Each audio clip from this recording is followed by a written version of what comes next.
Estamos de volta! Bem-vindos! Mais uma aula do canal Redação Luciana Oliveira. Preparado? Vem comigo para essa aula. Vou te mostrar os assuntos de hoje. Discurso, com destaque para o discurso indireto livre. Por quê?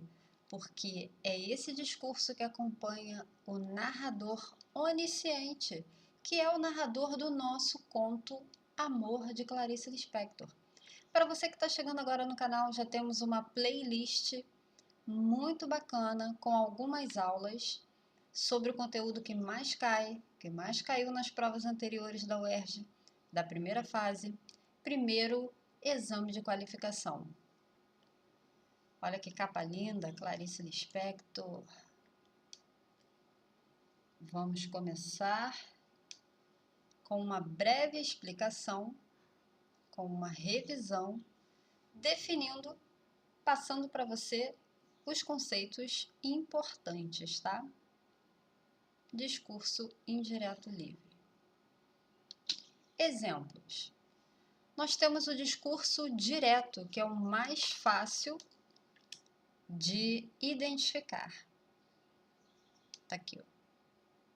Um exemplo simples. Ela disse 2 pontos e um travessão, marcando a fala direta, o discurso. Estou indo para casa agora. Então, aqui nós temos a marcação e nós temos um verbo de elocução. Discurso direto, fácil de identificar. Agora, discurso indireto. Ela disse que. Então, alguém está falando por ela. Obviamente que é um discurso indireto, não é ela mesma que está dizendo. Eu estou contando para você o que ela disse. Ela disse que estava indo para casa naquele momento. Agora, compare. Discurso indireto livre. O rapaz olhava para a cidade. Ou seja, terceira pessoa. Ele olhava. Tem um afastamento, tem um distanciamento. Então, tem um narrador em terceira pessoa, foco narrativo em terceira pessoa, contando essa história. O rapaz olhava para a cidade, queria voltar para casa. Como é que ele sabe que o rapaz estava com essa vontade, esse pensamento, queria voltar para casa? Aqui é o pensamento do personagem. Só o próprio poderia saber disso. Logo, esse narrador é onisciente. Está em todo lugar, o tempo todo, sabe tudo o que acontece, pode antecipar o futuro, falar do que já aconteceu no passado, sabe dos segredos que os personagens não sabem e emoções, pensamentos, conflitos que um narrador observador, que é aquele que se compara a uma câmera que só vai até onde o olho pode observar, o que esse tipo de narrador não consegue alcançar. Queria voltar para casa, mas também sabia que não era o lugar certo. Ele sabia, ele queria. Aqui é um discurso indireto livre. Perceba que não é difícil identificá-los, porém, como o indireto livre se confunde com o pensamento, com a voz do próprio personagem, esse aqui é o mais complicado e ele é o que predomina no texto de Clarice Lispector. Olha só. Discurso indireto. O narrador reproduz a fala da personagem, mas não de uma forma direta. Ele usa verbos de elocução, como o verbo disse, afirmou, perguntou e conjunções para introduzir a fala. A gente viu aqui, ó, ela disse que. Aqui é o indireto. A fala da personagem é recontada pelo narrador, com possíveis alterações de tempo, pessoa e forma, porque ele vai te contar do jeito dele, o que ele acha que viu, as impressões dele. A distinção, a diferença entre a voz do narrador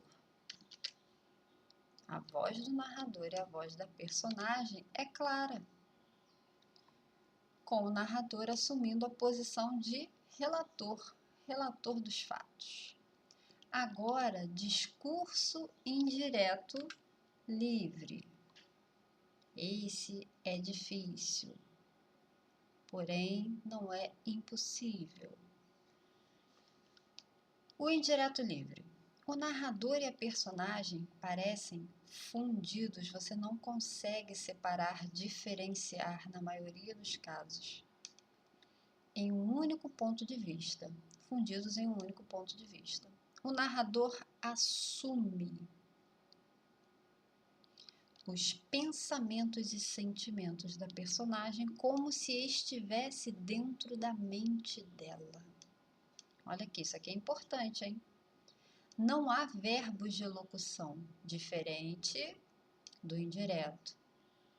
Conjunções ou sinais de pontuação para marcar a fala da personagem. A distinção entre a voz do narrador e a voz da personagem pode ser tênue.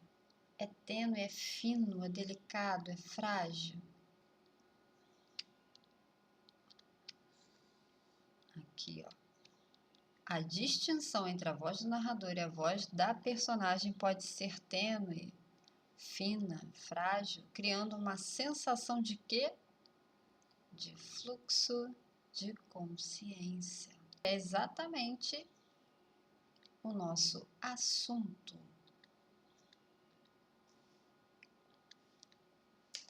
Fluxo de consciência ou monólogo interior. O fluxo de consciência em narrativa, que aqui poderia ser no gênero lírico, dramático, tá? Em narrativa, é uma técnica que visa representar o fluxo de pensamentos, consciência, pensamentos, né? Mente.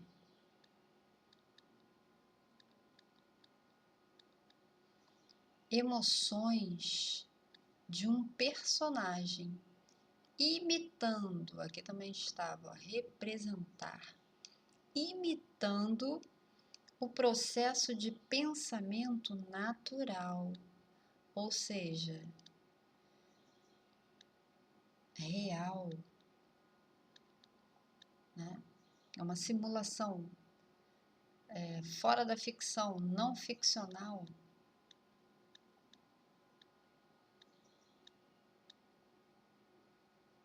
Não ficcional e inconsciente. Permite ao leitor, permite que você tenha uma visão interna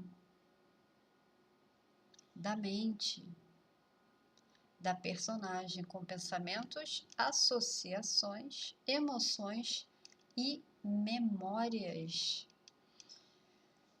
Você já leu, já viu algum filme ou série em que nós temos flashbacks? Então, eu estou aqui parada fazendo algo e eu relembro do meu passado na infância. E daqui a pouco dou um salto para os meus pressentimentos do futuro. E volto no que está acontecendo hoje. Daqui a pouco penso no boleto que eu tenho que pagar amanhã. Então, aqui nós temos memórias, nós temos associações, emoções, fluindo de forma descontínua e muitas vezes caóticas. Caótica. Aqui nós podemos ter caótica aleatória, de forma aleatória, desordenada, sem ordem, né? Sem continuidade aqui, ó, que vai ser a mesma coisa que não linear. Efeito não linear e entrecortado, ou seja, fragmentado.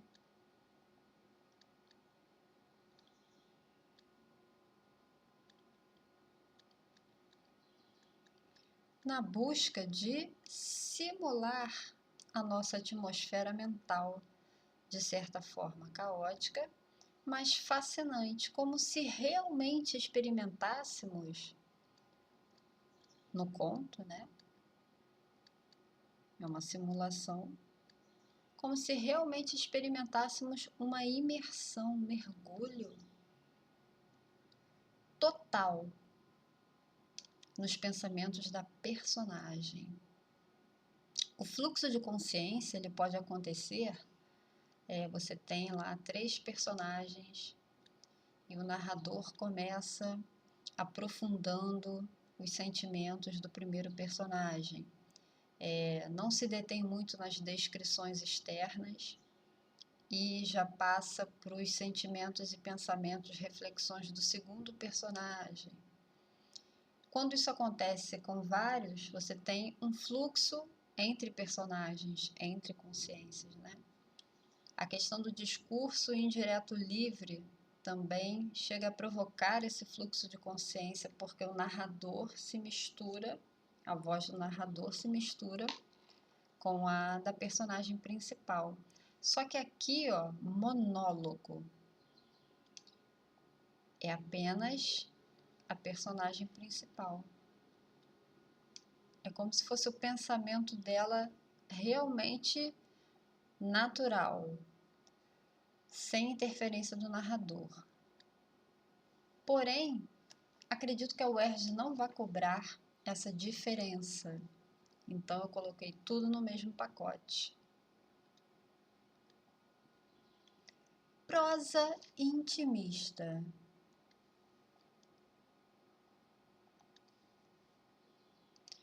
Ou sondagem psicológica. Aqui tá fácil, né? O foco maior reside na exploração dos aspectos humanos, psicológicos, do íntimo e, sobretudo, no tempo psicológico. Dá muito mais atenção aos fatos internos, íntimos, dos personagens envolvidos na trama. Desse modo, as características meramente físicas são substituídas. Na verdade, aqui tem menor relevância, tá? Pelas características psicológicas. Por exemplo, no conto Amor, nós não sabemos as características físicas de Ana. Ana é morena? Ana é loira? Ana é negra? Cabelos lisos? Cacheados? Crespos? Ruiva? Não sabemos. A cor dos olhos? O único detalhe tem uma parte que ela diz que o corpo dela engrossara, que ela se sentia sólida, então ela engordou um pouco depois que casou. É a única descrição, não tem nenhuma outra, né? Mostrando o lado íntimo das personagens. As principais características da prosa intimista ou psicológica. Análise psicológica das personagens. Experiência pessoal e interior. Foco no inconsciente e fluxo de consciência. Fantasia e sonhos, universo onírico. Foco.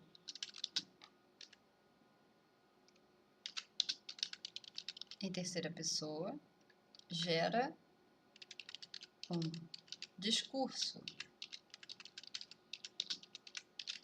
predomina o discurso indireto livre, que provoca o quê? Fluxo de consciência, no caso de Ana, pode até ser um monólogo interior. A gente não sabe exatamente como que a UERJ pode abordar, porque não está no edital, certo? E nós sabemos que a característica de Clarice é uma prosa intimista. Vamos para o texto. Agora sim. Análise na íntegra, aqui é a página 4. No meu caso, a versão do livro que eu tenho tem 6 páginas. Eu estou na página 4, tá? Vamos lá? Aqui, ó. Deixa eu mudar aqui a canetinha. Quando Ana pensou que havia crianças e homens grandes com fome, olha aqui, ó. Quando Ana pensou, aquele verbo de elocução. Então, aqui é discurso indireto, não é indireto livre. Por isso que eu disse que o narrador onisciente, ele gera a predominância, predomina o discurso indireto livre, tá? Não quer dizer que você não vai encontrar até mesmo um discurso direto, uma fala direta e o indireto, certo? Aqui embaixo, na cor laranja, Ana mais adivinhava que sentia o seu cheiro adocicado. Ana adivinhava um cheiro. O jardim era tão bonito que ela teve medo do inferno. Aqui é o próprio pensamento de Ana.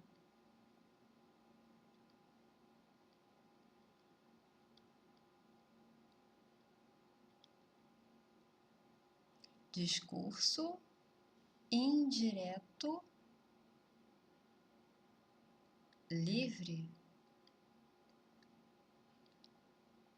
Mas quando se lembrou das crianças, opa, ela teve uma lembrança dos filhos, diante das quais se tornara culpada, se sentia culpada, ergueu-se com uma exclamação de dor. Discurso indireto livre. E ao mesmo tempo aqui, fluxo de consciência ou monólogo interior, sondagem psicológica, tá? Deixa eu ver se aqui nessa folha tem mais alguma coisa para analisar. Não. Agora nós temos a página 5.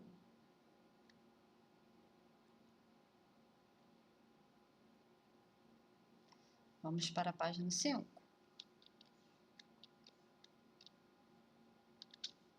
Mamãe chamou o menino. Mamãe, chamou o menino. Afastou-o, olhou aquele rosto, seu coração crispou-se. Não deixe mamãe te esquecer, disse-lhe. Ou seja, não é indireto livre aqui. Não deixe mamãe te esquecer. Ela disse ao filho, aquele verbo de locução. Discurso indireto. Não tem as marcações, lembra? Travessão, aspas. A criança mal sentiu o abraço se afrouxar, escapou e correu até a porta do quarto, de onde olhou a mais segura. Olha o que Ana sentiu. Era o pior olhar que jamais recebera. Esse é o pensamento dela, é o sentimento dela. Então, é discurso indireto livre. Ele até diz que o sangue subiu-lhe ao rosto, esquentando-o, ou seja, ficou ruborizada. Deixou-se cair numa cadeira, com os dedos ainda presos na rede. De que tinha vergonha? Pensamentos de Ana, discurso indireto livre. Não havia como fugir. Ela está pensando tudo isso. Olha como mistura a voz do narrador te relatando, contando os fatos. Na verdade, é todo um fluxo de consciência. Já vou marcar essa parte. Não havia como fugir. Os dias que ela forjara haviam se rompido na crosta e a água escapava. Estava diante da ostra e não havia como não olhá-la. De que tinha vergonha? É que já não era mais piedade. Não era só piedade. Seu coração se enchera com a pior vontade de viver. Discurso indireto livre. Aqui embaixo, ó. Sentia-se banida. Sentia-se banida porque nenhum pobre beberia água nas suas mãos ardentes. Ah, era mais fácil ser um santo que uma pessoa. Ó, uma exclamação, um sentimento, um pensamento. Por Deus, pois não fora a verdadeira piedade que sondara no seu coração as águas mais profundas? Aqui é o pensamento, o sentimento dela misturado com a voz do narrador. Tá? Discurso indireto livre. Fluxo de consciência, prosa intimista. Oh, mas ela amava o cego. Pensou, verbo de locução, com os olhos molhados. Aqui é discurso indireto. Agora, aqui em azul, nós temos claramente o fluxo de consciência. Eu vou ler o parágrafo inteiro aqui, tá? Já não sabia se estava do lado do cego ou das espessas plantas. O homem pouco a pouco se distanciara e em tortura ela parecia ter passado para o lado dos que lhe haviam ferido os olhos. O jardim botânico tranquilo e alto lhe revelava. Com horror descobria que pertencia à parte forte do mundo. Olha isso, tudo isso ela está sentindo e está pensando. E que nome se deveria dar à sua misericórdia violenta? Seria obrigada a beijar o leproso? Pois nunca seria apenas sua irmã. Ela está pensando, isso é um conflito dela. Um cego me levou ao pior de mim mesma, pensou espantada. Sentia-se banida, porque nenhum pobre beberia água nas suas mãos ardentes. Ah, era mais fácil ser um santo que uma pessoa, por Deus, pois não fora verdadeira piedade que sondara no seu coração as águas mais profundas, mas era uma piedade de leão. Então veja como essa sondagem psicológica é fácil da gente identificar. Aqui já se torna um fluxo de consciência que parte da predominância do discurso indireto livre, tá bom? Eu acho que só tem mais um exemplo aqui para a gente examinar. Aqui, achei. Depois, quando todos foram embora e as crianças já estavam deitadas, ela era uma mulher bruta que olhava pela janela à cidade, que olhava pela janela. A cidade estava adormecida e quente. O que o cego desencadeara caberia nos seus dias? Quantos anos levaria até envelhecer de novo? Qualquer movimento seu e pisaria numa das crianças. Perceba, depois, quando todos foram embora e as crianças já estavam deitadas, ela era uma mulher bruta que olhava pela janela. Aquela piedade já não existia mais ou ela não queria sentir, né? Bruta, uma mulher bruta, que é o contrário de uma mulher piedosa que estava com aquele conflito todo, com aquele amor pelo cego, né? depois da Epifania. Diferente de Piedosa, a cidade estava adormecida e quente. O que o cego desencadeara? Piedade. Um tipo de amor. Caberia nos seus dias? Uma reflexão, um pensamento. Olha o fluxo de consciência. Caberia nos seus dias? Nesse destino de mulher? Quantos anos levaria até envelhecer de novo? Viu que foi aleatório, caótico, descontinuado? Qualquer movimento seu e pisaria numa das crianças. Então aqui a gente tem o fluxo de consciência e ao mesmo tempo a característica da prosa intimista.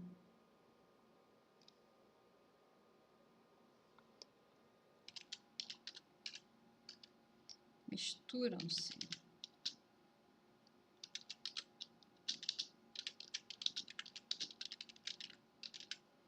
com a voz do narrador. E aí eu te pergunto, todos esses trechos que nós lemos demonstram claramente o que? A prosa intimista, tá? Então, nós finalizamos a aula, conseguimos analisar o que predomina no conto Amor, que são as características da prosa intimista do fluxo de consciência, que leva ao discurso indireto livre, provocado pelo narrador onisciente, foco narrativo em terceira pessoa. Na próxima aula, falaremos sobre a epifania e aprofundaremos mais a questão da personagem Ana, tá bom? E numa próxima aula, bateria de figuras de linguagem, ok? Leve esse conteúdo para quem precisa, ajuda o canal, tá bom? Ajuda o nosso trabalho. Espero que tenha sido útil, proveitoso. Obrigada por ter ficado até aqui. Deixe um comentário, sua sugestão. E até a próxima. Valeu!